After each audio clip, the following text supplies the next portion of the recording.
नमस्कार. मी प्राध्यापक डी. ए. होनमाने, अर्थशास्त्र विभाग, arts and commerce college Kadepur. आज आपण या ठिकाणी BA भाग 3 सेमिस्टर 6 या अभ्यासक्रमावर आधारित बाजार आणि किंमत निर्धारण या विषयातील केन्स यांचा व्याजाचा सिद्धांत अभ्यासणार आहोत. म्हणजेच याला केन्शियन थेअरी ऑफ इंटरेस्ट, केन्स यांचा व्याजाबद्दलचा सिद्धांत असं त्याला म्हणतात. यालाच रोखता प्राधान्यतेचा सिद्धांत, रोकड प्रवृत्तीचा सिद्धांत असंही म्हटलं जातं. कारण उत्पादनाच्या कार्यामध्ये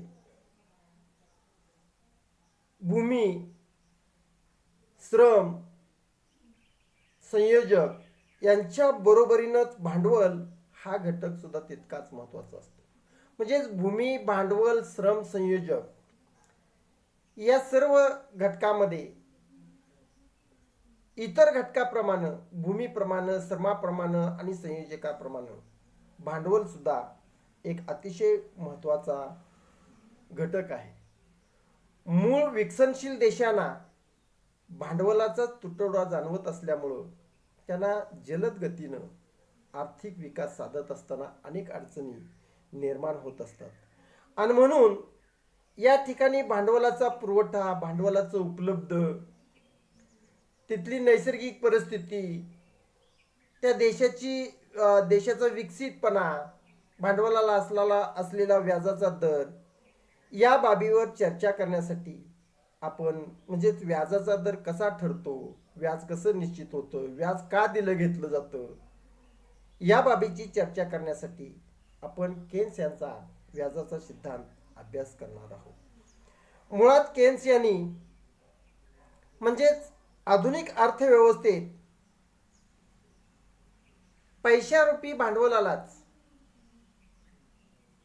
पैशालाच भांडवल किंवा पैशाच्या स्वरूपालाच भांडवल असं त्याचं स्वरूप प्राप्त झालेलं आपल्याला दिसून येतं. म्हणजेच पैशाला उत्पादन क्रिया सुरू करणारं चक्र असंही म्हटलं जातं. कारण पैशाशिवाय आपल्याला म्हणजेच उत्पादनाचे जे घटक आहेत ते घेता येत नाहीत. म्हणजे अगदी भूमी असेल, ती विकत घ्यायची असेल किंवा तिचं भाडं द्यायचं असेल, खंड द्यायचा असेल आणि ती भाडेपट्टीने घ्यायची असेल तरी पैसा लागतो.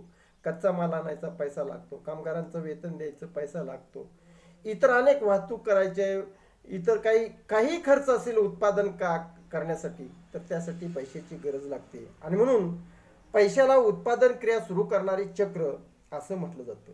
आणि म्हणून या स्वरूपामध्ये पैशाला व्याज का दिलं जातं याबाबत चर्चा करण्यासाठी आपण व्याजाचा सिद्धांत, केन्स यांचा व्याजाचा सिद्धांत अभ्यासत आहोत. यासाठी प्रथम व्याजाची व्याख्या आपण अभ्यासू. पहिली व्याख्या आहे ती प्रोफेसर सेलिंगमन म्हणतात की भांडवलाच्या निधीपासून मिळणारे उत्पन्न म्हणजे व्याज होय. कारण भांडवलाची निधी म्हणजेच रोख रक्कम ही कुणाला तरी द्यावी लागते आणि ही रोख रक्कम दुसऱ्याला दिल्याबद्दल पैसा मिळतो, हा निधी दिल्याबद्दल पैसा मिळतो.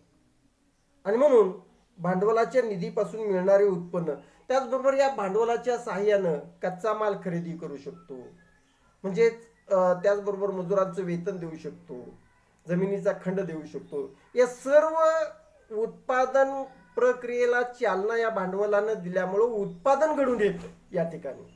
आणि म्हणून उत्पन्न निर्माण होतं. आणि म्हणून भांडवलाच्या निधीपासून मिळणारं उत्पन्न, या सगळ्याला उत्पन्न असं त्यांनी म्हटलेलं आहे. हे उत्पन्न याला त्यांनी हे मिळवून देतं भांडवल, म्हणून याला त्यांनी व्याज असं म्हटलेलं आहे. त्याचबरोबर प्रोफेसर कार्व्हर यांनी एक व्याख्या केलेली आहे. ते म्हणतात की भांडवलाच्या मालकास दिले जाणारे उत्पन्न म्हणजे व्याज होय. व्याज हे भांडवलाच्या मालकाला दिलं जातं, कारण भांडवलाच्या मालकानं ते भांडवल उभं करत असताना किंवा भांडवल जमवित असताना बचत केलेली असते. काही आपला वर्तमानकालीन उपभोग असतो तो टाळलेला असतो, परत आपण उपभोग घेऊ, नंतर घेऊ, असा त्यानं विचार केलेला असतो. आणि म्हणून सध्याचा पैसा त्यानं बचत करून ठेवलेला असतो. इतर त्या पैशाच्या सहाय्याने त्याला इतर वस्तूंची खरेदी करता आली असते. ती खरेदी न करता तो पैसा तो शिल्लक ठेवतो, बचत करतो. आणि म्हणून त्यानं असाच बचत केलेला पैसा हा दुसऱ्याला दिलेला असतो. आणि म्हणून अशा भांडवलाच्या मालकास उत्पन्न म्हणजेच व्याज दिलं पाहिजे.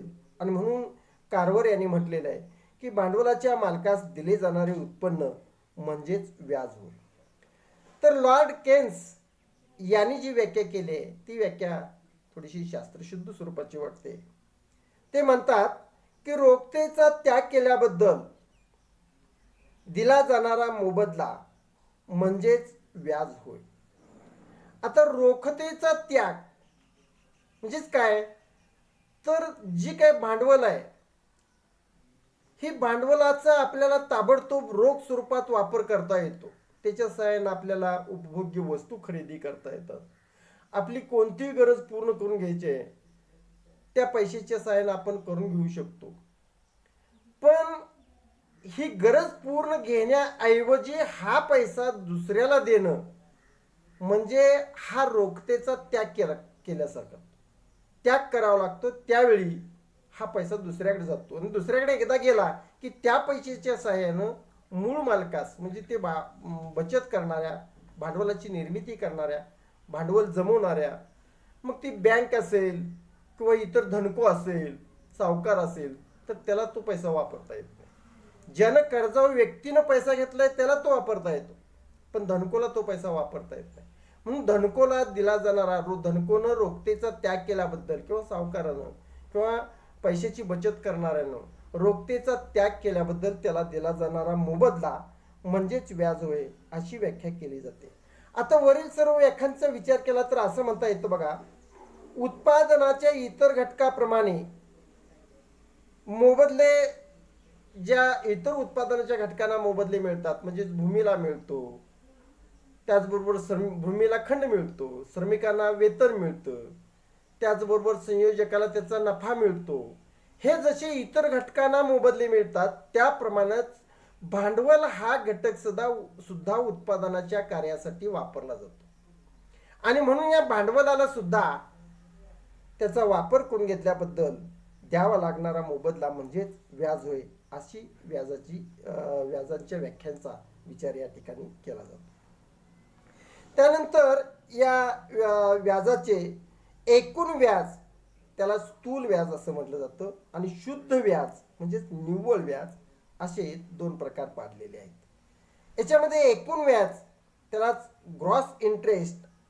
आता एकूण व्याज म्हणजे काय, तर भांडवल हा घटक वापरण्यास दिल्याबद्दल भांडवलदाराला जो मोबदला मिळतो त्यालाच एकूण व्याज या स्वरूपात असं म्हटलेलं आहे. म्हणजेच एखाद्या बँकेनं जर एखाद्या व्यक्तीला 10,000 रुपये दिलेले आहेत, असे 10,000 रुपये समजा त्याने त्या बँकेने 1 वर्षाच्या मुदतीसाठी दिले, तर 10,000 रुपये वरती 1 वर्षानंतर त्या व्यक्तीकडून म्हणजे कर्ज घेणाऱ्या ऋणकोकडून बँकेस 1,200 रुपये मिळतील. म्हणजे समजा 12% जर व्याज दर ठरला असेल तर 12% 1,200 रुपये हे बँकेला परत मिळतील. हे 1,200 रुपये म्हणजेच त्यामध्ये त्याला एकूण व्याज असं म्हटलं जातं. आता या एकूण व्याजामध्येच इतरही काही घटक समाविष्ट असतात. म्हणजे जी जोखीम आहे, इतर काही खर्चासाठी ठेवलेली रक्कम आहे, या सर्व बाबीचा म्हणजे धोका पत्करण्याचा मोबदला, व्यवस्थापनाचा मोबदला, गैरसोयीचा मोबदला, या सर्वांचं एकत्रीकरण करून स्थूल व्याज निर्माण केलं जातं. म्हणजे स्थूल व्याजात बघा पुढील कोणकोणत्या घटकांचा समावेश होतो. पहिला घटक आहे तो म्हणजे धोका पत्करण्याचा मोबदला.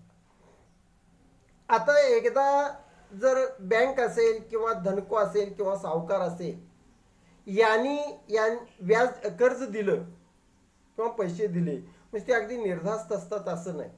त्यांना सुद्धा पैसे परत येतील का नाही, कर्जावर घेतलेली व्यक्ती कशी आहे, पैसे घेणाऱ्या व्यक्ती प्रामाणिक आहे की अप्रामाणिक आहे, याबरोबरच अचानकपणे जर त्याच्या धंद्याला काही प्रॉब्लेम निर्माण झाला तर पैसे परत मिळतील का, म्हणजेच कर्जदार विश्वासू आहे का किंवा तो अविश्वासू आहे का, असा त्याच्या चारित्र्याचा संशय. जर समजा अविश्वासू असेल तर आपलं पैसे परत मिळण्यात अडचणी येतील. त्याचबरोबर नबाड निघाल्यास पैसे बुडतील अशी भीती वाटते. त्याचबरोबर काही विशिष्ट कारणांमुळे जर व्यवसाय बुडल्यास काही तांत्रिक कारणं असतात, मागणी पुरवठ्यावरती सुद्धा परिणाम झाला तर त्याचा परिणाम उद्योगधंद्यावरती होतो. आता बघा सध्या परिस्थितीमध्ये कोरोना आलेला आहे. या कोरोनामुळं संपूर्ण जगतातील उद्योग व्यवसायाला फटका बसलेला आहे. ज्यांनी कर्जाऊ भांडवल घेऊन उद्योगधंदे स्थापन केलेले आहेत त्यांचे हप्ते परत करण्यात अडचणी आलेली आहेत. आणि म्हणून सरकारनं सुद्धा असा दिलासा दिलाय की यांना कोरोना संपेपर्यंत हप्ते भरण्यात सवलत द्या, म्हणजे नंतर त्यांच्याकडून व्याजासहित ते हप्ते घ्या. व्याज चालूच आहे पण आज रोजी जो हप्ता भरावा लागणार आहे पैसे नसल्यामुळं, म्हणजे किती या कारणामुळे सुद्धा हप्ते तटण्यात अडचणी होतात. अशा वेळेला बँका अडचणीत येतो, धनको अडचणीत येतो, हे लक्षात तुमच्या ताबडतोब आलं असेल. म्हणजे इतर काही कारणांमुळे सुद्धा व्यवसाय अडचणीत येऊ शकतो, तो बुडू शकतो. कधी कधी दुष्काळ पडला, शेतीसाठी जर शेतकऱ्यानं कर्ज घेतले, मस्त आशावादी असतो तो, पीक आलं की त्या पिकातून पैसे परत करायचे वगैरे त्यांनी ठरवलेलं असतं. पण अचानक जर पेरलं आणि त्यानंतर दुष्काळ पडला, पाऊस पडला किंवा इतर काही रोग असतात त्याच्यामुळं पीक नाही चांगलं आलं, आलेल्या पिकाला जर किंमत नाही चांगली आली, व्यापाऱ्यानं फसवलं, तर या अनेक कारणांमुळं शेतकरी बँकांचं कर्ज परत करू शकत नाही. अशा वेळी सुद्धा बँकांचं कर्ज बुडण्याचा धोका निर्माण होऊ शकतो. आणि त्यामुळं असे अनेक धोके पत्करण्याचे मोबदले म्हणजेच व्याज हे आकारलं जातं. आणि या स्थूल व्याजामध्ये हा धोका पत्करण्याचा मोबदला समाविष्ट केला जातो. असे जे काही कर्ज व्याज आहे किंवा जो देत असताना कर्जावर व्याज देत असताना हे व्याज अनेक धोक्यांवरती अवलंबून असतं. म्हणजेच हे धोके कसले आहेत तर कर्जाचा कालावधी किती, म्हणजेच कर्जाचा कालावधी थोडा असेल तर काय ताबडतोब कर्ज येईल आणि नाही आलं तर लगेच तगादा लावता येतो. त्यामुळं यामध्ये थोडासा धोका कमी असतो. पण कालावधी जर जास्त असेल तर धोका वाढतो. कारण पैसे घेताना, कर्ज घेताना व्यक्ती जितकी आर्थिक असते तेवढी आर्थिक शेवटचा हप्ता भरताना कधीही नसते, हे लक्षात घ्या. निर्धास्त असते पैसे घेणारा व्यक्ती, देतो की काय बुडवतोय काय, काय कुठं पळून जातोय काय, अशा स्वरूपाची सुद्धा भाषा कधी कधी तो वापरतो. म्हणजे दीर्घ कालावधी असेल तर पैसे घेतानाची त्याची भावना प्रामाणिक असते, नाही नाही आपण घेतलेले पैसे परत करायचे, व्याजासहित परत करायचे, वेळच्या वेळी हप्ते भरायचे, असं त्यानं मनात ठरवलेलं असतं. पण नंतर तो त्याची काही इतर परिस्थितीमुळे असेल म्हणा किंवा इतर काही कारणांमुळे सुद्धा त्याची प्रवृत्ती सुद्धा त्याला कारणीभूत ठरते. या कारणांमुळं हा दीर्घ कालावधीचं जर कर्ज असेल तर त्याच्यामध्ये धोका निर्माण होऊ शकतो. त्याचबरोबर तारणाचं स्वरूप, तारण किती घेतलेलं आहे, तारण रोख स्वरूपाचं आहे का, तारण काही अडचणी. समजा कर्ज घेताना जास्तीत जास्त आपण शेती किंवा इतर काही तारण घेतो. आता समजा एखाद्या व्यक्तीनं कर्ज नाही भरलं तर अशी शेती निलावात काढणं, तिचा निलाव करणं, पुन्हा त्याचं रोख रकमेत रूपांतर करणं आणि मग बँकेचं कर्ज किंवा धनको कर्ज नील करून घेणं, ह्यात बऱ्याच अडचणी येतात. अगदी कोर्ट प्रकरणापर्यंत हे प्रकरण जातं. आणि त्यामुळे मग याच्यामध्ये बराच दीर्घ कालावधी जातो, दगदगीचं होतं, अडचणीचं होतं. आणि त्यामुळे तारणाचं स्वरूप किती आहे, कधी कधी कसं होतं, घेताना जेवढं तारण घेतलेलं आहे जर त्या कर्जदारानं कर्ज नाही भरलं तर तारणापेक्षा सुद्धा जास्त किमतीचं कर्ज होऊ शकतं. तारण विकून सुद्धा किंवा त्या तारणाचा निलाव करून सुद्धा कर्ज भागत नाही. अशा वेळेला पैसे देणारा बँक असेल किंवा धनको असेल ते अडचणीत येते. त्यामुळे तारणाचं स्वरूप, त्याचबरोबर भौगोलिक अंतर, पैसे देणारा धनको आणि पैसे घेणारा ऋणको यांची राहण्याची जी स्थिती आहे ती किती अंतराची आहे. जर समजा पैसे घेणारा ऋणको अगदी लांबचा असेल, दूरचा असेल, तर हप्ते परतफेड करताना किंवा पैसे अडचणी येतात. समजा बँकेला काही त्याला नोटीस पाठवायचं असेल किंवा धनकोला काही त्याला काही मेसेज द्यायचा असेल, तर दूरची व्यक्ती एवढा रिस्पॉन्स चांगल्या पद्धतीने देऊ शकत नाही. जवळच असेल तर हा नोटीस दिलेले ताबडतोब हप्ता आणून भरायचा. म्हणजे अशा पद्धतीचं त्यामुळं वसुली ताबडतोब होऊ शकते. भौगोलिक अंतर यावरती सुद्धा पैसे परत येणं न येणं, पैसे बुडणं किंवा रोखता जमा होणं हे या बाबी असतात. म्हणून धोका पत्करण्याचे अनेक मोबदले असतात, त्याबद्दल व्याज घेतलं जात असतं. आणि म्हणून असे धोके स्थूल व्याजाच्या दरामध्ये समाविष्ट केलेले असतात. त्याचबरोबर व्यवस्थापनाचाही धोका आहे. म्हणजेच समजा कर्ज दिलं की ते कर्ज किती दिलं, ते कर्ज परत येत असताना किती आलं, व्याजाचा हिशेब ठेवावा लागतो. त्याचबरोबर इतर काही वही टिपणं, कागद, बँक असेल तर तिच्या व्यवस्थापनाचा खर्च असतो. टेबल, खुर्च्या, लॅम्प, अगदी कम्प्युटर अलीकडच्या विभागामध्ये ATM चालवावं लागतं. हा सगळा खर्च असतो आणि हा खर्च मोठा. हा सगळा खर्च काय तिने कुठनं करायचा? त्यांच्या कर्मचाऱ्यांचा पगार कुठनं करायचा? व्यवस्थापनाचा खर्च हा सगळा त्या देत घेत असलेल्या पैशाच्या व्याजातूनच करावा लागतो. आणि म्हणून हा सगळा मोबदला त्याच्यामध्ये समाविष्ट केलेला असतो. त्याला व्यवस्थापनाचा मोबदला असं म्हटलेलं आहे. म्हणजेच कर्ज देताना कागदपत्र तयार करावं लागतं. त्याचबरोबर कर्जदाराला पावती देणं घेणं हा भाग आलाच. परतफेडीची प्रत्येक वेळेला नोंद करावी लागते, हा भाग आलाच. त्याचं लिखाण करावं लागतं. त्याचबरोबर जर समजा कर्जाचे हप्ते भरले नाहीत तर प्रसंगी नोटिसा पाठवाव्या लागतात. त्याच्या वसुलीसाठी बँकेची गाडी घेऊन किंवा धनकोला स्वतः त्याच्या ऋणकोच्या दारात जावं लागतं. त्यावेळी असा येणारा खर्च वगैरे हे सगळं व्यवस्थापनाचे मोबदले त्या व्याजाच्या दरामध्ये समाविष्ट करावे लागतात. त्याचबरोबर तिसरा भाग आहे तो म्हणजेच गैरसोयीचा मोबदला. मी यापूर्वी सांगितल्याप्रमाणे सावकारानं आपल्या जवळची रक्कम जर दुसऱ्याला दिली तर एकदा रक्कम दुसऱ्याला दिली की त्या रकमेच्या सहाय्यानं जो आपल्याला काही लाभ घेता आला असता तो घेता येत नाही. कारण वर्तमान काळातील लाभ बघू, परत पैसे आपल्याकडे आल्यानंतर, म्हणजे भविष्य काळात तो लाभ घेऊ असा विचार सावकार करतो आणि ते पैसे कर्जाऊ दिलेले असतात. आणि म्हणून गैरसोयीचा त्याग म्हणजे रोखतेचा त्याग केलेला असतो. अशी गैरसोय केलेली असते. पैसे त्याला एखाद्या ठिकाणी समजा दिले आणि जर पैसे गुंतवण्याची दुसरी चांगली सुवर्ण संधी आली तर पैसेदाराकडून दिलेल्या पैशाकडून लगेच परत मागून घेता येत नाहीत. नाही पैसे द्या असं म्हणता येत नाही. कारण विशिष्ट कालावधीसाठी जर दिलेले असेल तर ते घेणाऱ्या व्यक्तीने सुद्धा मॉर्गेज वगैरे करून अगदी 1949च्या रिझर्व्ह बँक ऑफ इंडियाच्या ॲक्टनुसार, कायद्यानुसार ते पैसे घेतलेले असतात. बँकेलाही ते ताबडतोब मागता येत नाहीत. अशा वेळेला अशा सुवर्ण संधी, नवीन संधी आल्या पैसे गुंतवण्याच्या, तरी त्या गमाव्या लागतात. त्या संधीचा लाभ घेता येत नाही. कारण पैसे ठराविक मुदतीनंतरच परत मिळत असतात. मग अशा वेळी जे काय धनको असतात त्यांना आपल्या सगळ्या गरजा, सर्व गरजा पुढे ढकलाव्या लागतात. इतराकडून ताबडतोब पैसे घेता येत नाहीत. हे या गैरसोयीचा मोबदला, त्याबद्दल हे व्याज घेतलं जात असतं. म्हणजेच अशा धोका पत्करण्याचा मोबदला, व्यवस्थापनाचा मोबदला, त्याचबरोबर गैरसोयीबद्दलचा मोबदला हे व्याज दरामध्ये समाविष्ट केलेलं असतं. याला स्थूल व्याज असं म्हटलं जात असतं.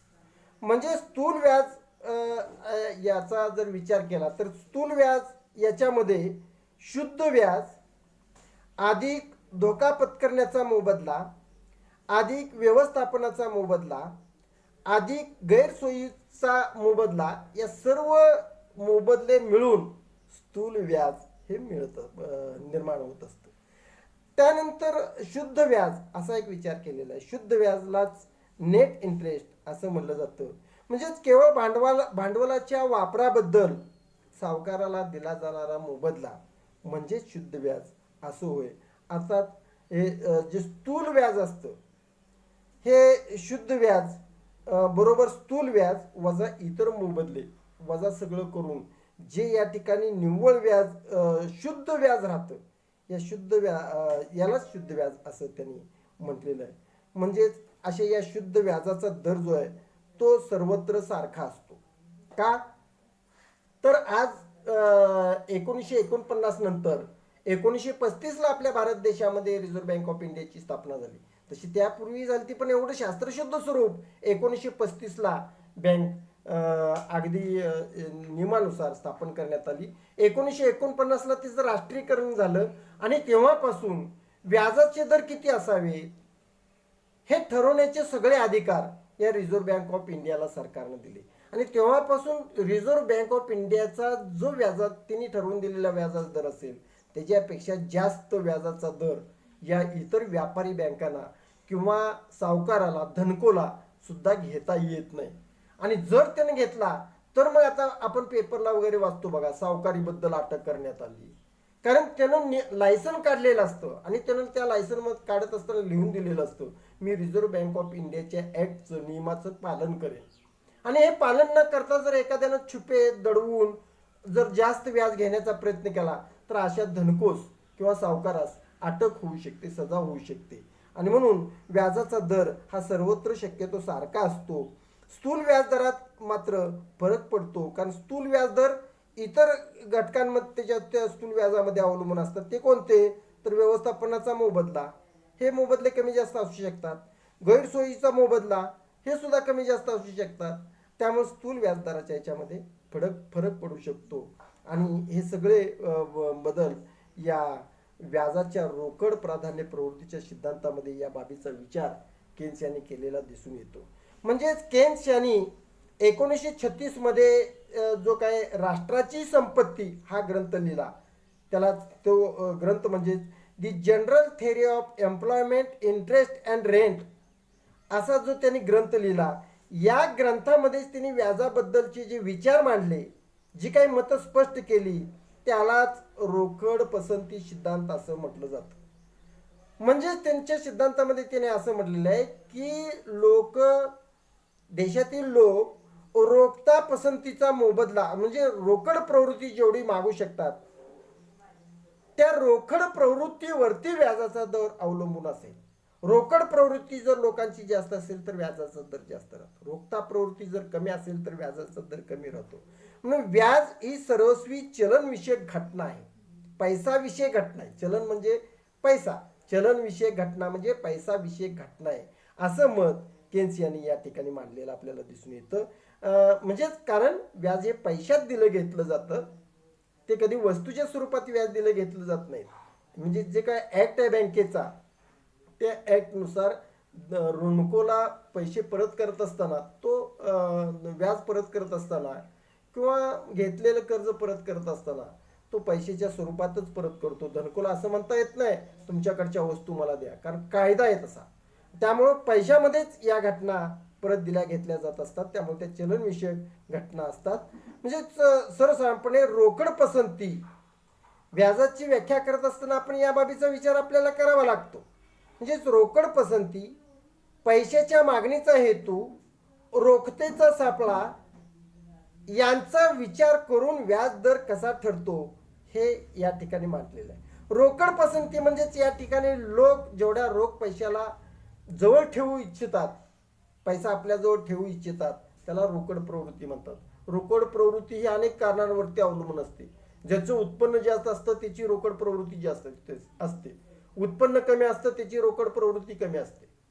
त्याचबरोबर व्यवहार कोणता आहे, कसा आहे, व्यवहाराचं स्वरूप कसं आहे, मोठा आहे की छोटा आहे, याच्यावरती सुद्धा रोकड प्रवृत्ती अवलंबून असते. त्याचबरोबर पैशाच्या मागणीचे हेतू अनेक असतात. म्हणजे त्याच्यामध्ये त्यांनी महत्वाचे हेतू दिलेले आहेत. त्याच्यामध्ये दैनंदिन व्यवहार हेतू आहे, दक्षता हेतू आहे, सट्टेबाजीचा हेतू आहे. अशा अनेक कारणांसाठी पैशाची मागणी केली जात असते. आणि म्हणून या बाबीवरती त्याचबरोबर रोखतेचा सापळा सुद्धा मांडलेला आहे. रोखतेचा सापळा म्हणजे अशी एक प्रवृत्ती असते की लोकांची प्रवृत्ती कशी असते, व्याज दर वाढला की काय नाही, पैसे आपण व्याजानं देऊया, 4 पैसे व्याज तर मिळतील त्याला, अशी लोकांची धारणा होते. आणि ज्यावेळी व्याज दर कमी असतो त्यावेळी मात्र लोक विचार करतात काय व्याज देऊन फायदा आहे, किती पैसे मिळणार आहेत, त्यापेक्षा आपलं त्या कर्जदारा धनकून जर नाहीच पैसे परत दिले तर काय करायचं, आत्मा मारून गटोळ केलं आणि लात मारून जावाय नेलं, असे ग्रामीण भागामध्ये म्हण आहे. समजा नाही दिलं तर काय करायचं. म्हणून लोक ज्यावेळी व्याजदर कमी असतात त्यावेळी पैशाचा किंवा रोखतेचा त्याग करायला तयार नसतात, ते स्वतः जवळच ठेवतात. म्हणजे या ठिकाणी पैसा बाहेर यायला तयार नसतो. तो जसा उंदीर सापळ्यामध्ये अडकलेला असतो तसा हा रोखतेचा सापळा असतो. तेव्हा मागणीही कमी असते, अतिशय व्याजदर कमी झालेला असतो आणि अशा परिस्थितीमध्ये अर्थव्यवस्था अडकलेली असते. तेव्हा कमी व्याजदर असून सुद्धा पैसा मिळत नाही किंवा धनको सुद्धा पैसे देण्यास तयार नसतो. या स्थितीला रोखतेचा सापळा असं म्हटलेलं आहे. आणि म्हणून या बाबींचा विचार व्याजदर ठरवत असताना म्हणजेच रोकड हेतू, पैशाच्या मागणीचा हेतू, रोखतेचा सापळा यासारख्या संकल्पना केन्स यांनी अर्थशास्त्रात मांडल्या आणि व्याजदर कसा ठरतो हे त्यांनी सांगितलं. त्यांच्यामध्ये व्याजाचा दर हा पैशाला असणारी मागणी आणि पैशाचा पुरवठा या दोन घटकावरती अवलंबून असतो. मग आता पैशाला असणारी मागणी आता सांगितलं, दैनंदिन व्यवहार हेतू, दक्षता हेतू आणि सट्टेबाजीचा हेतू, असे 3 हेतू केन्स यांनी सांगितले. मग दुसऱ्या बाजूला पैशाचा पुरवठा आला. मग पैशाचा पुरवठा कोण करतं? तर पैशाचा पुरवठा देशात अस्तित्वात असणारी आपली चलनजन्य स्थिती. मग ही चलनजन्य स्थिती कोण सावरतं? तर देशाची मध्यवर्ती बँक म्हणून रिझर्व्ह बँक ऑफ इंडिया सांभाळते. म्हणजेच ही रिझर्व्ह बँक ऑफ इंडिया आणि सरकार या दोन्हींच्या वतीनं पैशाचा पुरवठा कमी जास्त करण्याचा प्रयत्न केला जात असतो. आणि मग यांच्या नियमानुसार खालच्या व्यापारी बँका या वागत असतात. त्याच्यावरती पैशाचा पुरवठा हा अवलंबून असतो. या दोन्हींच्या बाबीचा विचार करून म्हणजेच पैशाला असणारी मागणी आणि पैशाचा पुरवठा यांचा समतोल ज्या ठिकाणी घडून येतो तिथं व्याजाचा दर निश्चित होतो आणि त्या व्याजाचा दर हा दिला घेतला जात असतो. म्हणजेच या ठिकाणी व्याज का घेतलं जातं किंवा व्याज का मागितलं जातं याबद्दल केन्स यांनी थोडीशी आपली त्यांची मतं सांगितलेली आहेत. कारण लोकांनी रोख पैसा जवळ बाळगतात. असा रोख पैसा जो जवळ बाळगला जातो ही प्रत्येकाची ही नैसर्गिक ही आहे, आवड आहे. कारण असं कुठल्या व्यक्तीला वाटत नाही की आपल्याजवळ 4 पैसे नसावेत, आपण कपल्लग असलो तरी चालतंय. प्रत्येक व्यक्तीला वाटतं की आपल्याजवळ 4 पैसे असावे. पैसे आपल्याजवळ असले की आपली पत आहे असं त्यांना वाटतं. म्हणून रोखता प्रवृत्ती अगदी म्हणजे जास्तीत जास्त पैसे आपल्याजवळ ठेवण्याचा प्रयत्न प्रत्येक व्यक्ती करत असते. ही स्वाभाविक तिची प्रवृत्ती असलेली आपल्याला दिसून असते. आणि त्यामुळे उत्पन्नाचा काही भाग म्हणजे उत्पन्न असतं त्या उत्पन्नाचा उपभोगावर काही भाग खर्च करून त्यातील काही भाग बचत केला जात असतो आणि त्या याच्यावरती मग साठलेल्या बचतीमधून भांडवल निर्माण केलं जात असतं. ते व्याजावर किंवा कर्जावर देण्या घेण्याचा प्रयत्न केला जात असतो. मग अशी ही प्रवृत्ती कशी आहे? म्हणजे कशी एखाद्याची खर्चिक प्रवृत्ती जर जास्त असेल तर तिचं बचत जास्त होणार नाही. आणि ज्याची खर्चिक प्रवृत्ती कमी असेल म्हणजे थोडक्यात आपण त्याला कंजूस म्हणतो, अशी कंजूस वृत्ती असेल तर तो मग प्रत्येक गोष्टीचा त्याग करतो, आवश्यक तिथंच तेवढे पैसे खर्च करतो आणि त्या ठिकाणी पैसा साठवण्याचा प्रयत्न करतो म्हणजे बचत करतो. म्हणजे बचत प्रवृत्ती कशी आहे याच्यावरती सुद्धा ही प्रवृत्ती तीव्र केल्यामुळं म्हणजे उत्पन्नातून बचत केलेला भाग असल्यामुळं आणि त्याचा त्याग करावा लागत असल्यामुळं आणि व्याज दिलं घेतलं जात असतं. स्वतःजवळ शिल्लक ठेवलेल्या रकमेचा वापर व्यक्तीला कधीही करता येतो. पण जर दुसऱ्याला पैसा दिला तोच पैसा तर त्या पैशाचा वापर त्याला पुढे ढकलावा लागतो. म्हणजे गरज पडली तर त्याच्याकडून आल्यानंतर मग आपली इच्छा पूर्ण करू भविष्य काळात असं निर्णय घ्यावे लागतात. म्हणजे ताबडतोब तो खर्च करता येत नाही, हा त्याग करावा लागतो. म्हणून केन्स यांनी म्हटलेले की रोखतेचा त्याग केल्याबद्दल जो मोबदला मिळतो त्याला व्याज असं म्हणतात.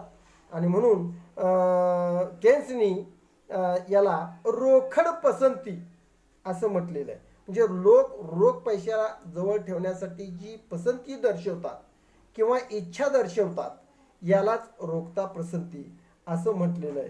ही रोखता पसंती जी आहे ती रोखता पसंती अनेक कारणांसाठी असलेली आपल्याला दिसून येते. सर्वसाधारणपणे या बाबीचा विचार केला तर रोखता पसंती ही कोणकोणत्या कारणासाठी असते? पहिलं कारण आहे ते म्हणजे दैनंदिन व्यवहार हेतू, त्यालाच ट्रान्सॅक्शन मोटिव्ह असंही म्हटलं जातं. म्हणजे दैनंदिन व्यवहार येतो म्हणजे पैसा भविष्यात आठवड्यातून, महिन्यातून, वर्षातून कधी मिळत असला, म्हणजे जे काही मजूर आहेत काम करणारे त्यांना आठवड्यातून एकदा पैसा मिळतो. पण जे काही पगारदार व्यक्ती आहेत सर्व्हिस करणारे त्यांना महिन्यातून एकदा मिळतो. तर शेतकरी आहेत, या शेतकऱ्यांना पैसा जो आहे तो वर्षातून एकदा, ज्यावेळेला ऊस जाईल, द्राक्ष जाईल, अशा वेळी मिळत असतो. असं जरी असलं तरी दैनंदिन व्यवहार हेतू, दैनंदिन गरजा भागवण्यासाठी रोजच्या रोज काही पैसा रोख स्वरूपात जवळ ठेवावा लागतो. अशा मागणीला दैनंदिन व्यवहार हेतू असं म्हटलं जात असतं. उदाहरणार्थ बघा, दूध खरेदी करणं, भाजीपाला खरेदी करणं, किराणा माल आला, अशासारख्या कारणासाठी, म्हणजे किरकोळ वैयक्तिक कारणासाठी, अगदी पेपराचं बिल असेल, कोणतंही बाबी असेल, या सर्व कारणासाठी पैसा पैसा हा दैनंदिन, त्याला म्हणता येत नाही अशा किरकोळ कारणासाठी भाजीवाला आलाय तिच्याकडून भाजी घेतल्या, थांबा थांबा परत बँकेतनं आणून देतो तुम्हाला, असं म्हणता येत नाही. उधार वगैरे व्यक्ती करतात व्यवहार, नाही असं नाही, पण त्याला सुद्धा मर्यादा असतात. म्हणजे या कारणासाठी फार तर 1-2 दिवसासाठी, पण दैनंदिन व्यवहार हेतूसाठी पैसा ठेवावा लागतो. जसा व्यक्तीला पैसा असा ठेवावा लागतो तसाच उत्पादन संस्थांनाही पैसा ठेवावा लागतो. कारण उत्पादन संस्थांना सुद्धा कच्च्या मालाची गरज लागते, कामगारांचे पगार करावे लागतात, वाहतुकीचं भाडं द्यावं लागत असतं, ट्रक वगैरे वाहतूक केलेली असते, कच्चा माल आणलेला असतो, पक्का माल बाजारात नेलेला असतो, वीज बिल असतं. आपल्यासारखं काय ते 400-500-1000 रुपयात नसतं, लाखो रुपयेमध्ये वीज बिल असतं. त्याचबरोबर इंधन, त्या जाहिरातीवरती खर्च करावा लागतो. म्हणजे यासारख्या गरजा पूर्ण करण्यासाठी अगदी उद्योग संस्थांना सुद्धा दैनंदिन पैशाची गरज असते, रोखतेची गरज असते. यालाच दैनंदिन व्यवहार हेतू असं म्हटलेलं आहे. आता हा जो दैनंदिन व्यवहार हेतू आहे, या हेतूसाठी जवळ बाळगलेला पैसा हा अनेक कारणांवरती अवलंबून असतो. म्हणजेच व्यक्तीचं उत्पन्न जर जास्त असेल तर व्यवहार हेतूसाठी जास्त रक्कम जवळ बाळगली जाते. या उलट जर उत्पन्न कमी असेल तर कमी पैसा जवळ बाळगला जातो. याच्यावरती अवलंबून असतं. दुसरं एक कारण म्हणजे आपल्याला देता येईल बाब दुसरी एक, ती म्हणजे व्यक्तीला जे उत्पन्न मिळतं त्याचा कालावधी किती आहे, ही विचारात घ्यावं लागतं. म्हणजे कालावधी आठवड्यातून एकदा मिळतं का, महिन्यातून एकदा मिळतं का, वर्षातून एकदा मिळतं का, त्या दीर्घकालानंतर पैसे मिळतात, अशासारख्या स्वरूपाच्या कालावधीचा विचार करावा लागतो. याच्यावरती सुद्धा सर्वसाधारणपणे रोकड प्रवृत्ती ही अवलंबून बाळगली जाते. त्यानंतर तिसरी जी बाब आहे ती व्यक्तीच्या व्यवसायाचं स्वरूप. व्यक्तीच्या व्यवसायाचं स्वरूप जर मोठं असेल तर जास्त रोखता प्रवृत्ती बाळगावी लागते. कमी छोटासा धंदा आहे तर त्याला कमी रोख स्वरूपात पैसे जवळ ठेवले तरी चालतात. म्हणजे अशासारख्या स्वरूपासाठी. त्याचबरोबर व्यक्तीचा स्वभाव कसा आहे, स्वभाव जर काटकसरी असेल तर कमी पैसा जवळ ठेवला तरी चालतो. खर्चिक स्वभाव असेल तर रोखतेसाठी जास्तीत जास्त पैसा तो स्वतः जवळ ठेवतो. आणि म्हणजेच अशासारख्या स्वरूपाचा परिणाम या रोखता प्रवृत्तीवरती होत असलेला दिसून येतो. म्हणजे दैनंदिन व्यवहाराच्या हेतूवरती होत असलेला दिसून येतो. त्यानंतर दुसरा हेतू आहे त्याला दक्षता हेतू म्हणतात. म्हणजे प्रिकॉशनरी मोटिव्ह. म्हणजेच यात दक्षता घ्यावी लागते. म्हणजे जर समजा पैसा कधी मिळत असला, दिवसातून, आठवड्यातून, महिन्यातून किंवा वर्षातून मिळत असला तरी भविष्यकाळ हा अनिश्चित स्वरूपाचा असतो. भविष्यकाळात कधी काय घडेल हे सांगता येत नाही. आणि म्हणून भविष्यकाळाची तरतूद म्हणून जो पैसा जवळ ठेवलेला असतो, कारण भविष्यकाळ हा अंधारमय असतो, कुणालाच भविष्य वर्तवता येत नाही. काही बाजारात पोपटाची पिंजरे घेऊन बसलेले असतात, ते सोडून द्या, ते थोतांडच आहे नुसतं.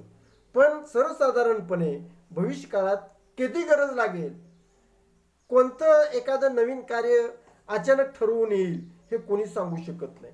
आणि म्हणून असं जर काय अचानक काम आलं तर ते करता यावं, त्याची दक्षता म्हणून जो पैसा रोख स्वरूपात जवळ बाळगला जातो त्याला दक्षता हेतू असं म्हणतात.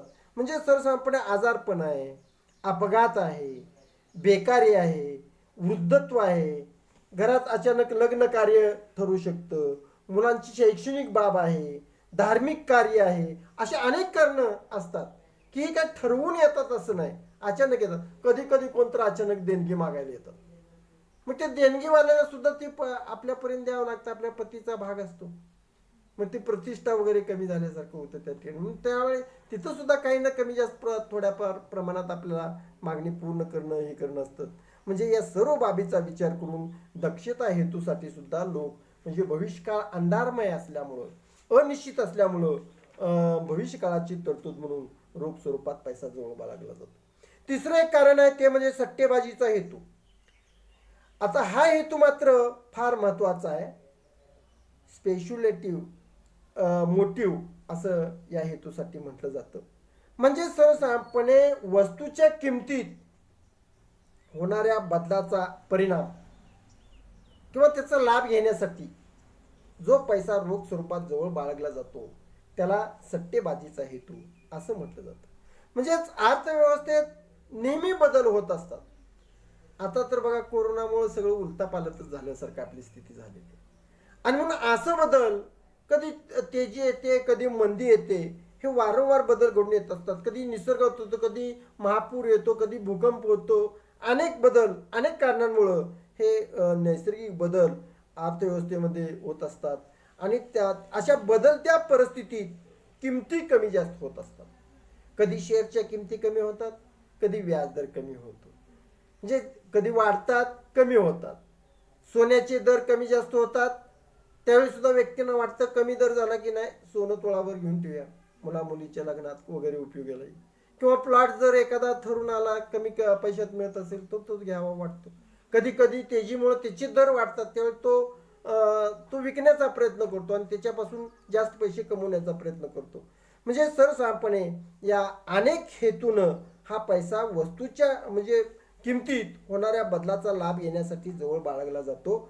याला सट्टेबाजीचा हेतू म्हणतात. म्हणजेच बदलत्या परिस्थितीचा फायदा घेता यावा म्हणून लोक स्वतःजवळ रोख रक्कम ठेवतात. यालाच सट्टेबाजीचा हेतू असं म्हटलेलं आहे. म्हणजेच व्यवहारातील बदलांचा एक जर विचार तुम्ही लक्षात घेतला तर व्यवहारातील जे बदल आहेत, कर्ज रोखे, तारणपत्रे यांचा संबंध आणि किमतींचा संबंध बराच जवळचा असलेला आपल्याला दिसून येतो. कारण जर समजा व्याज दरात ज्यावेळी वाढ होते त्यावेळी रोख्यांच्या किमती कमी होतात आणि व्याज दरात ज्यावेळी घट होते त्यावेळी रोख्यांच्या किमती वाढत असतात. आणि रोख्यांच्या किमतीमध्ये फार मोठ्या स्वरूपाची उलाढाल ही होत असते, केली जात असते. आणि याचा विचार या ठिकाणी करावा लागतो. म्हणून सट्टेबाजीच्या हेतूवरती सर्वस्वी पैशाच्या व्याजाचा दर हा अवलंबून असतो असं केन्स यांनी सांगितलेले आहे. कारण पूर्वीचे जे दोन हेतू आहेत कोणते, दैनंदिन हेतू आणि दक्षता हेतू, ह्याच्यावरती व्याज दर किती असलं, जास्त असलं कमी असलं तरी माणूस काय पैसे उपभोग घ्यायचं सोडून देत नाही, त्याला उपभोग घ्यावं लागतं. पण सट्टेबाजीच्या हेतूसाठी मात्र जर व्याज दर जास्त असेल तर सट्टेबाजीसाठी पैसा कमी मागितला जातो आणि व्याज दर कमी असेल तर सट्टेबाजीसाठी पैसा जास्त मागितला जातो. मग त्याच्यामध्येच एक रोखतेच्या सापळेचा विचार केन्स यांनी केलेला आहे. या ठिकाणी जेव्हा अतिशय व्याजदर कमी असतो त्यावेळेला पैसा दिला जात नाही, घेतला जात नाही. पैसा निष्क्रिय स्वरूपात पडून असतो. या पैशाची जी निष्क्रियता जे निरपेक्ष रोकड पसंती असं त्याला म्हटलेलं आहे. निष्क्रिय स्वरूपात पैसा पडून राहतो, यालाच रोखतेचा सापळा असंही म्हटलेलं आहे. बघा एका आकृतीच्या सहाय्यानं ही बाब आपण या ठिकाणी स्पष्ट करू शकतो. म्हणजे सर्वसाधारणपणे नंतर आपण मग या बाबीचा विचार करू. या रोखतेचा सापळा मी तुम्हाला नंतर स्पष्ट करून देतो, कारण त्याच्यापूर्वी पैशाच्या पुरवठ्याचाही आपण विचार करू. म्हणजे आता मी यापूर्वी सांगितल्याप्रमाणे व्याजदर ही सर्वस्वी चलनविषयक घटना आहे आणि म्हणून असा व्याजदर हा पैशाला असणारी मागणी आणि पैशाचा पुरवठा या दोन घटनांवरून ठरतो. आत्ता आपण पैशाला असणारी मागणी, दैनंदिन व्यवहार हेतू, दक्षता हेतू आणि सट्टेबाजीचा हेतू या तीन हेतूंचा विचार केला आणि हा पैशाच्या मागणीच्या बाजूचा विचार झाला. आता दुसरी बाजू आहे ती म्हणजे पैशाच्या पुरवठ्याचा विचार. कारण व्याजदर हा पैशाला असणारी मागणी आणि पैशाचा पुरवठा या दोन्हीच्या संतुलनानं सिद्ध होत असते. ज्या ठिकाणी संतुलन होतं त्या ठिकाणी व्याजदर ठरतो असं केन्स यांनी मत मांडलेलं आहे. त्यामुळं सर्वसाधारणपणे व्याजाचा दर अर्थव्यवस्थेत उपलब्ध असणाऱ्या पैशावरती पूर्णपणे अवलंबून असतं, असं मत केन्स यांचं आहे. विशिष्ट वेळी पैशाचा पुरवठ्याचा जर आपण विचार केला तर तो केंद्र सरकार आणि मध्यवर्ती बँक यांचं जे चलनविषयक धोरण आहे, या चलनविषयक धोरणावरती अवलंबून जातो. आता मोदीनं जे पॅकेज जाहीर केलेलं आहे त्याचा फायदा उद्योग जगतासाठी मोठ्या प्रमाणात होईल असं वाटतंय कोरोनाच्या स्थितीमध्ये. कारण ही जी रोकड आहे, ही रोकड या धोरणानुसार, सरकारच्या धोरणानुसार उपलब्ध करून दिली जात असते. त्यामुळं चलन हे देशातील उद्योगांच्या हातात येणार. पर्यायानं मग त्याचं कच्चा माल घेतला, कामगार कामावरती लावले, त्यांच्या हातात असं चलन खेळत असतं आणि मग सर्वसाधारणपणे पैशाला मागणी वाढत असते, वस्तूला मागणी वाढते आणि अर्थव्यवस्थेत असलेली मंदीची स्थिती ही टाळली जाण्याची शक्यता असते. त्याचबरोबर मध्यवर्ती बँक यांचं जे काय पैशाचं नियंत्रण आहे, कारण कोणावरती नियंत्रण करते, ही व्यापारी बँकावरती, आणि व्यापारी बँकावरती नियंत्रण करून पैशाचं प्रमाण ही कमी जास्त करत असते. पत पैशाचं प्रमाण हे कमी जास्त करण्याचा प्रयत्न रिझर्व्ह बँक ऑफ इंडिया ही करत असते. आणि या दोन्ही धोरण म्हणजे सरकारचं धोरण आणि चलनविषयक धोरण राबवत असलेली रिझर्व्ह बँक ऑफ इंडिया, हे राजकोषीय धोरण आणि चलनविषयक धोरण, या दोन्हींच्या सहाय्यानं पैशाचा पुरवठा हा स्थिर होत असतो. आणि व्याजाचा दर आणि या दोन्हीचा विचार करून व्याजाचा दर, पैशाला असणारी मागणी आणि पैशाचा पुरवठा या दोन घटकांवरती अवलंबून असते. हे पुढील आकृतींच्या सहाय्यानं आपल्याला स्पष्ट करता येईल. आता यापूर्वी म्हटलेलं तुम्हाला एक रोखतेचा सापळा ही बाब कशी असते, ही पुढील आकृतीच्या सहाय्यानं आपल्याला स्पष्ट करता येईल. बघा, या आकृतीमध्ये आपल्याला रोखतेचा सापळा या ठिकाणी दाखवलेला आहे. या ठिकाणी जर आपण एखादा काय इथं जर म्हटलं तर सर्वसाधारणपणे प हा जो महिरूपी कंस दाखवलेला आहे, याला रोखतेचा सापळा असं या ठिकाणी आपण म्हणू शकतो. हा भाग रोखतेचा सापळा आहे. कारण अक्षावरती सट्टेबाजीसाठी पैशाला असणारी मागणी दाखवलेली आहे, तर या अक्षावर व्याजाचा दर दाखवलेला आहे. प हा पैशाला असणारा मागणीचा वक्र आहे. या ठिकाणी पैशाला व्याजाचा दर जास्त असला की पैशाला मागणी कमी आहे, म्हणजे अ इतके आहे. या ठिकाणी व्याजाचा दर क2 एवढा कमी असला की पैशाला असणारी मागणी ही अ2 म्हणजे मागणी ही जास्त आहे. आता ही पुढे जाऊन जर मागणी कमी झाली, व्याजाचा दर कमी झाला, तर लोक काय म्हणतात, कशाला व्याजानं पैसे द्या, असून देत स्वतःजवळ, काय त्याला किती व्याज येणार आहे. अशा वेळी तो पैसा निष्क्रिय स्वरूपात पडून राहतो. यालाच रोखतेचा सापळा म्हटलेला आहे.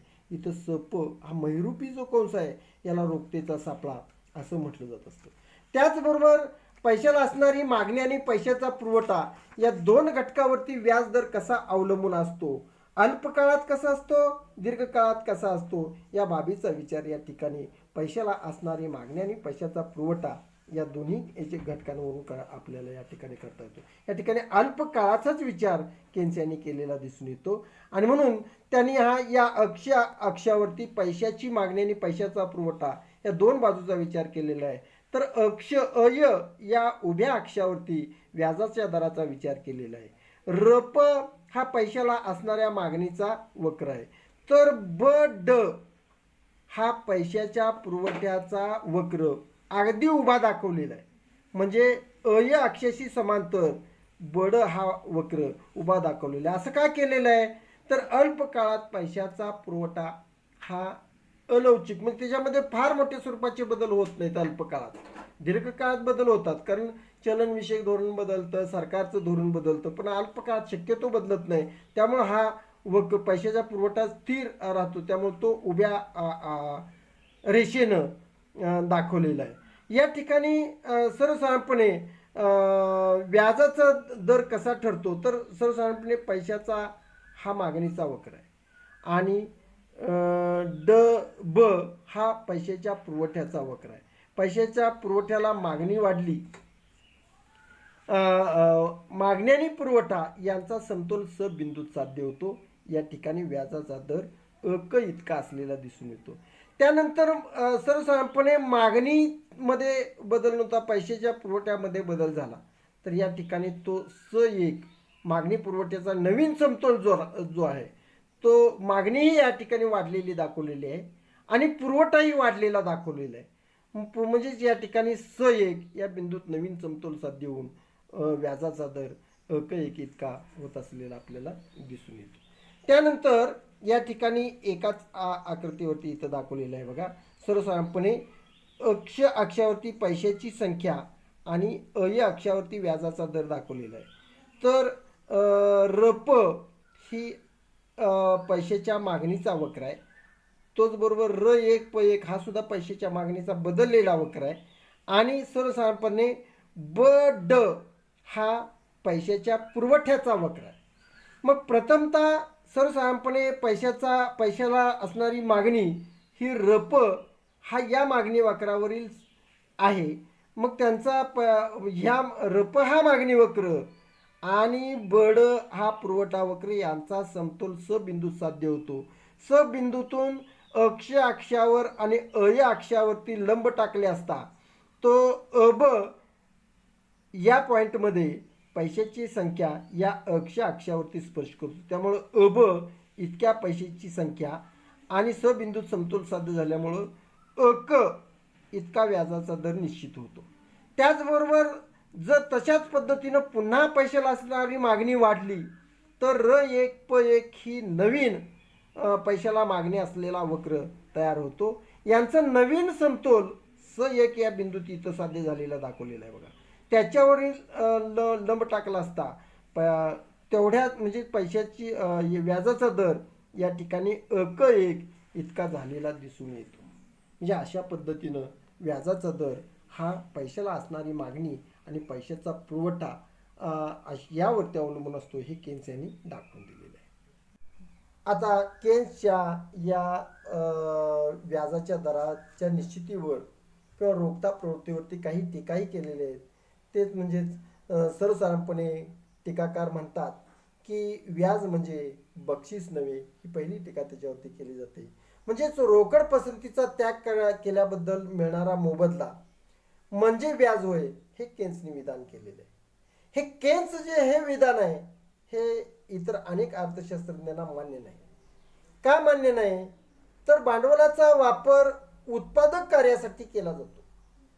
त्यामुळे उत्पादकाचे उत्पन्न वाढते, उत्पादनासाठी केला जातो वापर. ते काही जवळ ठेवण्यासाठी मग पैसा घेतला जात नसतो. त्यातून उत्पादनासाठी वापरल्यामुळं त्यातून उत्पन्न वाढतं, नवीन उत्पादन आपल्याला करता येतं. म्हणून भांडवलात उत्पादकता असते, म्हणून कर्जाला व्याज दिलं जातं. याचा विचार केन्सने केलेला नाही. केवळ रोखतेचा त्याग केल्याबद्दल मिळणारा मोबदला म्हणजे व्याज होय असं म्हटलेलं आहे. हे असं म्हणून त्याच्यावरती टीका केलेली आहे. म्हणजे त्याने म्हटलेलं आहे की व्याज म्हणजे बक्षीस नव्हे, केवळ त्या भांडवलामध्ये उत्पादन करण्याची क्षमता असते म्हणून व्याज दिलेलं आहे, असं मत टीकाकारांनी या ठिकाणी स्पष्ट केलेलं आहे. त्यानंतर अनिश्चित स्वरूपाचा सिद्धांत अशी दुसरी टीका केलेली आहे. जो काही सिद्धांताने या ठिकाणी मांडलेला आहे त्यात त्यांनी सट्टेबाजीच्या हेतूवरती मागणी आणि पुरवठा पैशाचा कसा अवलंबून असतो, तिथं व्याजदर कसा निश्चित होतो, हे त्यांनी दाखवलेलं आहे. प्रत्यक्षात इतर दोन जे हेतू आहेत म्हणजेच दैनंदिन व्यवहार हेतू, दक्षता हेतू, यांचा काहीच विचार केलेला नाही. म्हणजे नेमका व्याजदर मग कसा निश्चित होतो हे निश्चितपणे केन्सना दाखवण्यात अपयश आलेलं आहे. अशाबद्दलची टीका करून हा सिद्धांत अनिश्चित स्वरूपाचा वाटतो अशी एक टीका त्याच्यावरती केलेली आहे. त्यानंतर तेजी मंदीत या सिद्धांताचा अनुभव जो आहे तो विसंगत स्वरूपाचा येतो. काय होतं? कारण तेजी मंदीत लोकांची रोखता प्राधान्यता कमी जास्त तेजीत जास्त असते, मंदीत कमी जास्त राहू शकते. आणि यामुळं प्राधान्य प्रवृत्ती जास्त असल्यास सर्वसाधारणपणे अर्थव्यवस्थेतील व्याजाचा दर हा जास्त राहतो. असं जे काही विधान आहे ते विधान चुकीचं आहे अशी टीकाही त्यांच्यावरती केलेली आहे. प्रत्यक्षात जर मंदीच्या काळात विचार केला तर लोकांची रोकड प्राधान्य प्रवृत्ती जास्त असून सुद्धा व्याजाचा दर कमीच राहिलेला आपल्याला दिसून येतो. प्रत्येकाला वाटतं मंदीमध्ये आपल्याकडे पैसा असता तर बरं झालं असतं, आपण हे घेतलं असतं. कारण मंदीत वस्तूच्या किमती कमी झालेल्या असतात, पण पैसा नसतो लोकांच्या रोखता प्रवृत्ती आणि मिळतही नाही बँकांकडून मोठ्या प्रमाणात. या उलट तेजीच्या काळात लोकांची रोकड पसंती कमी असून सुद्धा व्याज दर जास्त असतात बँकांच्या याच्यामध्ये जर विचार केला. मग ही अशी विसंगतपणा का दिसून येतो याचा विचार या सिद्धांतामध्ये करण्यात आलेला नाही. तिथं केन्स यांचा सिद्धांत अपुरा ठरतो अशी टीका याच्यावरती केलेली आहे. त्याचनंतर वास्तव घटकाकडे दुर्लक्ष केलेलं आहे. म्हणजेच केन्स यांनी सांगताना सांगितलेलं आहे की व्याज ही केवळ चलन विषय घटना आहे, कारण पैशाच्या सहाय्याचे व्यवहार या ठिकाणी केले जात असतात यात, आणि म्हणून ती चलन विषय घटना आहे. प्रत्यक्षात इतरही घटकांवरती व्याजदर हा अवलंबून असतो, चलन विषय घटकांवरतीच असतो असं नाही. ते इतर जे घटक आहेत, मग तो पैशाचा पुरवठा असेल, रोकड पसंती असेल, त्याचा विचार या ठिकाणी इतर अचलनजन्य घटकांचा विचार केलेला नाही अशी टीका या ठिकाणी केलेली आहे. ते अचलनजन्य घटक म्हणजेच भांडवलाची उत्पादकता आहे, लोकांची काटकसरीची प्रवृत्ती आहे. ही काटकसरीची प्रवृत्ती कमी जास्त झाली तरी भांडवलावरती त्याचा परिणाम होतो. बचत प्रवृत्ती आहे, यासारख्या वास्तव घटकांचा विचार करायला पाहिजे होता, पण तो सिद्धांतात केन्स यांनी केलेला नाही अशी एक टीका त्याच्यावरती केली जाते. त्यानंतर बचतीकडे दुर्लक्ष केलेलं आहे.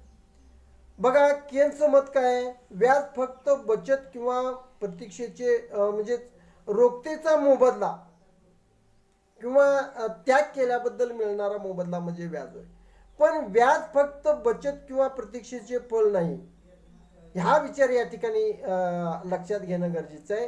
गुंतवणुकीसाठी भांडवल उपलब्ध झालं पाहिजे.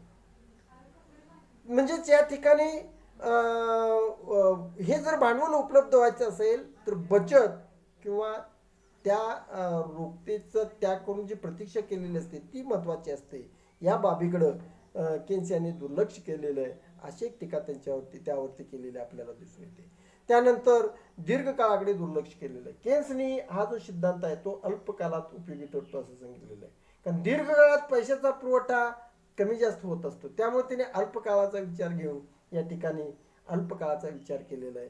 दीर्घकाळात कसा हा दर निश्चित होतो हे सांगितलेलं नाही, त्यामुळे निश्चित स्वरूपाचा सिद्धांत नाही अशा सारख्या स्वरूपाची टीका त्याच्यावरती केलेली आहे. त्याचबरोबर चक्री युक्तिवाद अशी टीका केलेली आहे. त्याचबरोबर या सिद्धांतात नवीन काहीच नाही, जुन्याच कल्पना पद्धतशीरपणे बदलून मांडलेल्या आहेत. त्याचबरोबर बचतीच्या इतर वापराचा विचार या ठिकाणी केलेला नाही अशी टीका या सिद्धांतावरती केलेली आपल्याला दिसून येते. अशी जरी टीका केलेली असली तरी सुद्धा केन्सचे जे हे विचार केन्सनी मांडलेले आहेत ते आधुनिक स्वरूपाचे आहेत. व्याजाच्या विचाराला या सिद्धांतामुळे एक नवीन दिशा मिळालेली आहे आणि म्हणून केन्स यांचा व्याजाचा सिद्धांत, रोखता प्रवृत्ती सिद्धांत हा महत्त्वाचा सिद्धांत असलेला आपल्याला या ठिकाणी दिसून येतो. धन्यवाद.